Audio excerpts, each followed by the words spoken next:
Hello mga ka-reels, gawa tayo ng rice coffee. Ito na po,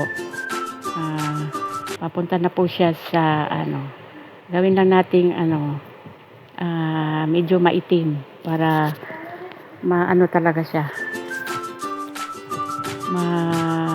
masunog.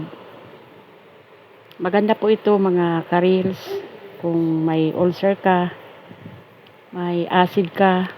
Maganda po ito. Organic po ito. Wala pong side effect. Kasi kung mag-stick po tayo, Nescafe, wala.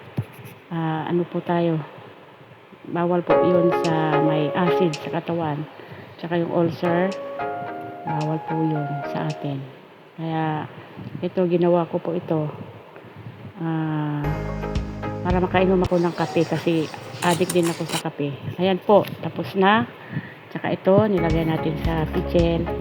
Lagyan natin ng init na tubig. Ayan na po siya. Ayan.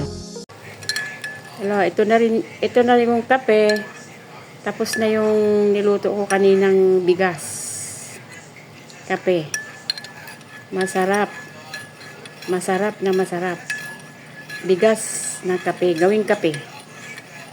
Ito po ay organic. Kung marami kang acid sa katawan mo, yung sinisikmura ka, ito masarap na kape. Yung bigas, kasi bawal kasi yung kape, di ba? Bawal yung Nescafe, kaya bigas na lang gawin nyo para healthy pa sa katawan. Ito, ang bango, oh. Bango. Sarap. Sarap. Ito, oh. Sarap. Salamat!